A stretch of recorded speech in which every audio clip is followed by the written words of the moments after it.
Que pasa con Brian Fernando, un crack. Bueno, Maggie, está el doctor. Cambiamos de tema, Cambiamos, sí, porque algo que se habla mucho también es el tema del dengue y del coronavirus. Están las alertas y las preguntas si puede llegar a Argentina. ¿No es así? Doctor Estañaro, muy buenos días. Va? Muchas gracias por venir a Crónica. Buenos días a todos. Bueno, se habla del coronavirus. Parece algo lejano, pero ¿puede llegar a la Argentina? Bien, en sí es un virus de transmisión respiratoria. Cualquier virus de transmisión respiratoria podría potencialmente llegar a la Argentina, lo que, sumando a estos conceptos de que la mayoría de estos virus se generan en el sudeste asiático y en menos de 18 horas de un vuelo de avión, puede la persona atravesar directamente todo el mundo, siempre está la potencialidad de llegar. Ahora, en la realidad es que desde el año 2000 hasta ahora tuvimos dos brotes importantes de primos hermanos de este coronavirus circulante hoy. Mira, que no han llegado a la Argentina. O sea que tenemos que ocuparnos y no preocuparnos en demasía por ahora de lo que pueda ocurrir. Bueno, igualmente China es la mayor cuarentena en toda su historia, decretó la mayor cuarentena, entonces, y como ya se empieza a disipar por distintos países, tal vez esa es la preocupación. Pero llegando al aeropuerto, por ejemplo, las medidas que hay, ¿tenés idea? Por ejemplo, hablaban del detector de temperatura. A ver, porque uno de los síntomas, informemos que es como si fuese una fiebre, ¿no es así? Bien, una gripe. Está englobado dentro del concepto de infecciones respiratorias. El concepto de infecciones respiratorias es fiebre más, por lo menos, tos y algún otro síntoma más. Ese es el alerta que nosotros utilizamos en la República Argentina, porque básicamente en las enfermedades que produce el coronavirus, o sea, podemos tener infecciones por el virus coronavirus, no este nuevo, son los resfríos comunes. Ah, mira. Hay distintas mutaciones que hacen que estos coronavirus, como por ejemplo el síndrome respiratorio del Medio Oriente del año 2013-2014 o el SARS del año 2002-2003, producen o afecciones de la vía respiratoria inferior. Pero Doc, ¿cómo se contagia? Porque si bien es por las vías respiratorias, ¿cómo se contagia? Si yo estornudo o solo con hablar, o ¿cómo es? Digo, para poder tener el método de prevención, ¿no? También para todos los que nos están mirando sería importante.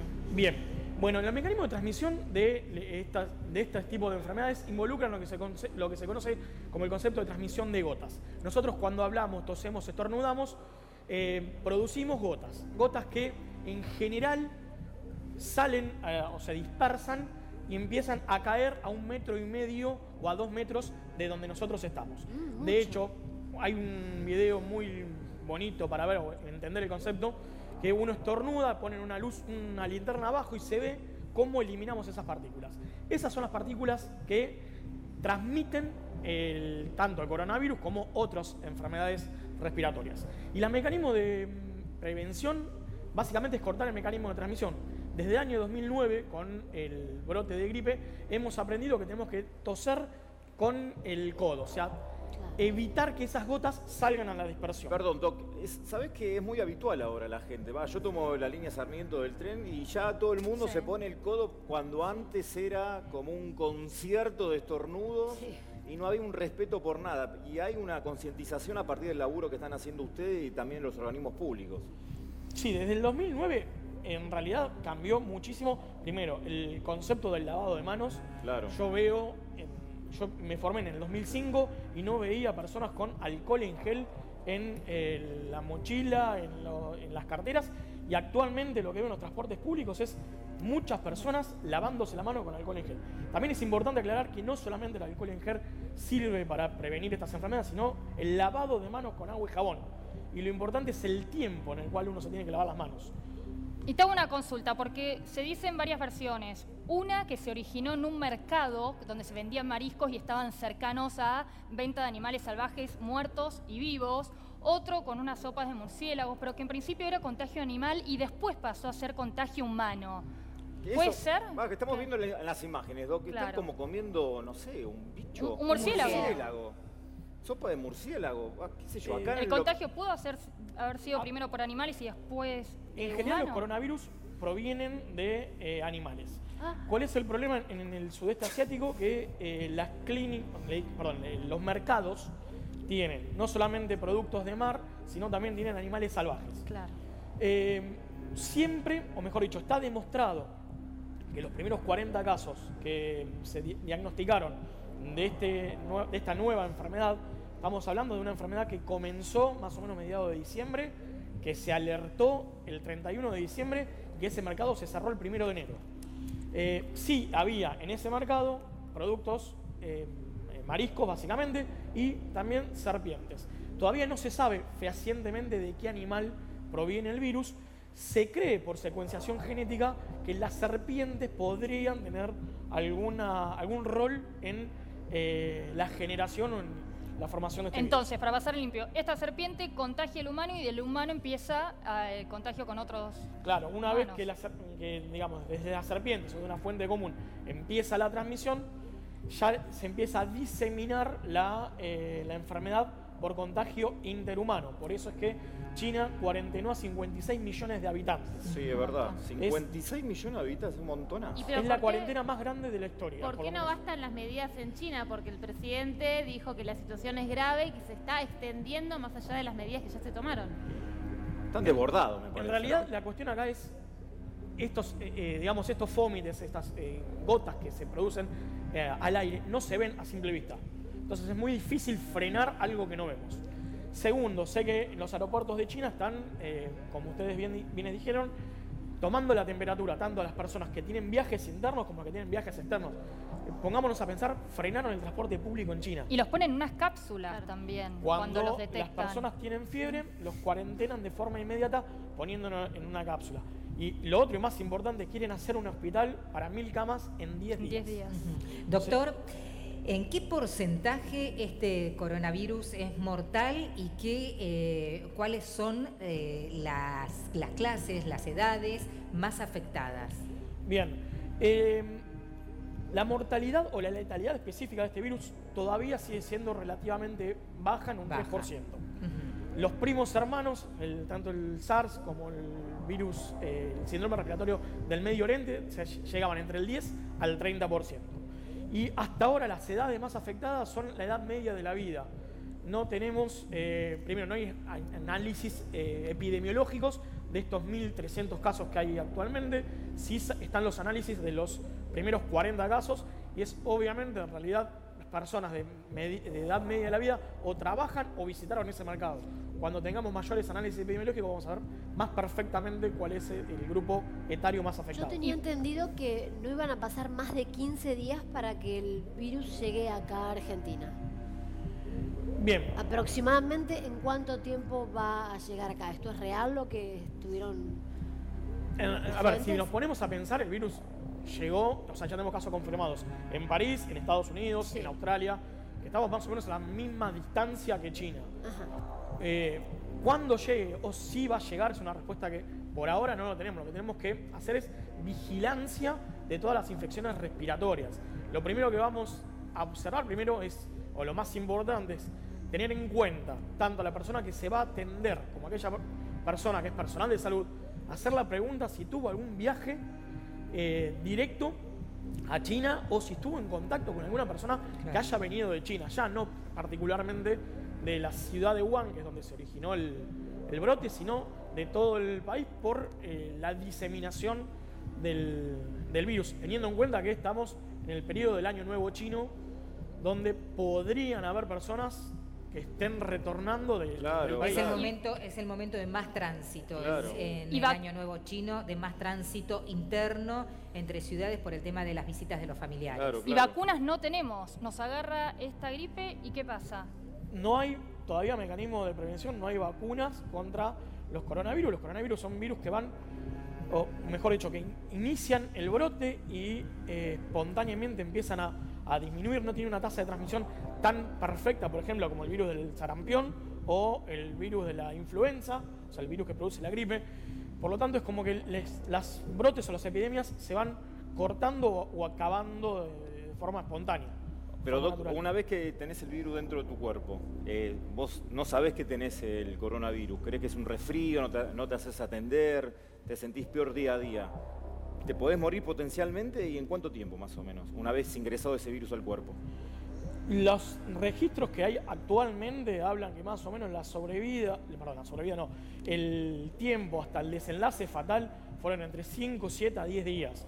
Pero también hay que tener en cuenta que de las primeras personas que fallecieron por complicaciones secundarias. Ajá. Complicaciones, o sea, de los que se conocen como las infecciones intrahospitalarias que se contagiaron dentro del hospital donde fueron. Claro, porque hay muchos casos de infectados que todavía no murieron. O sea, vas al hospital y por ahí puede ser peor que estarte en tu casa, quizás. Porque estos virus que vos decís que están dentro del hospital puede ser mortal. Técnicamente las infecciones intrahospitalarias están producidas por generalmente bacterias con gran resistencia a los antimicrobianos y potencialmente pueden complicar la estadía hospitalaria, ya sea aumentando la carga de enfermedad o en algunos casos más severos pueden producir la muerte. ¿Y es muy apresurado ya comenzar a salir con barbijo a partir de ahora? ¿En la República Argentina? Sí, es apresurado. Es como dije, hay que ocuparse, no preocuparse, hay que estar al tanto de estos cuadros de infecciones respiratorias y lo más importante es tener el concepto de la probabilidad que un viaje nos pueda enfermar, ya sea de aquellas personas que regresan de China o aquellas personas que han estado en contacto con personas que regresan de China. Tener precaución, por ejemplo, en los aeroparques o en los aeropuertos, los vuelos que llegan desde China, ahí por ahí hacer un testeo o preguntar, en ese caso puntual, me parece, ¿no? Seguramente si la epidemia se agranda, o mejor dicho, empiezan a declararse la emergencia sanitaria internacional por esta enfermedad, seguramente van a ser unas medidas que van a adoptar. Claro, porque, doctor, tenemos que tener en cuenta que, por ejemplo, uno de los casos que se dio en Francia, en París, fue de una mujer que se sentía mal. No dijo que se sentía mal cuando llegó al aeropuerto, tomó antibióticos para bajar la fiebre. En los aeropuertos de París lo que están realizando es el testeo de la temperatura, entonces pudo bajar la temperatura con algunos medicamentos y después costó ubicarla. Sí, si la persona que se siente enferma no realiza la consulta médica, claro, en general eso siempre ayuda o predispone al agravamiento de los cuadros. Una de las cosas que tenemos que tener en cuenta es que si nosotros nos sentimos enfermos como individuos, tenemos que consultar. Después el personal de salud decidirá si tiene criterio o no de internarse, si tiene posibilidad o no de ser esta enfermedad viral. Y siempre nosotros como personas que acudimos a un sistema de salud, si tuvimos viajes recientes, tenemos que aclarar a dónde viajamos. Nombraron el dengue. Tuvimos 3 millones de casos de dengue en Brasil. ¿Qué pasa con el dengue ahora, doctor? Porque en Paraguay hasta el mismo presidente parece dengue. Y el tema es que estamos en el periodo donde hay circulación de mosquito, y si hay circulación de mosquito, potencialmente podemos tener, hablo de mosquito Aedes aegypti que transmite el dengue. Sí. Si potencialmente hay circulación de mosquito, podemos tener dengue, zika, chikungunya, todas las enfermedades que transmitan el mosquito, no solamente dengue. Paraguay y Brasil tienen brotes muy grandes de dengue. Brasil ya aprendimos de la epidemia de zika, hay circulación de chikungunya, son todas enfermedades que en sí la primera manifestación es la fiebre. Claro. O sea que tenemos que tener en cuenta ese concepto de fiebre más viaje. Y dolor muscular. Y en el caso de dengue y chikungunya, el dolor muscular o dolor articular, como otras manifestaciones asociadas. Y si uno tiene viajes para aquellos países, tanto China o los países donde están afectados por dengue, preferible evitarlos o tomar las medidas preventivas, barbijo, ¿qué puede hacer la gente que ya tiene viajes, por ejemplo, planeados? De trabajo, claro. Bien, por ahora la Organización Mundial de la Salud no decretó que sea un problema de salud pública internacional. No significa que no lo vaya a hacer los próximos días. Hay un comité que se está juntando cada 3 o 4 días para redefinir la situación. Dentro de las recomendaciones, siempre ante esta situación, si el viaje no es absolutamente necesario, se debería evitarlo. Por ejemplo, lo que ocurrió, la definición de la OMS para los viajes a Brasil en las mujeres embarazadas. Claro. En el 2015 estaba básicamente no recomendado que las mujeres embarazadas viajen a Brasil. Claro. Y en relación al dengue, los que tengan viajes, algunas precauciones, como por ejemplo ponerse repelente o algo como para tener, porque en este caso el contagio es de mosquito. Bien.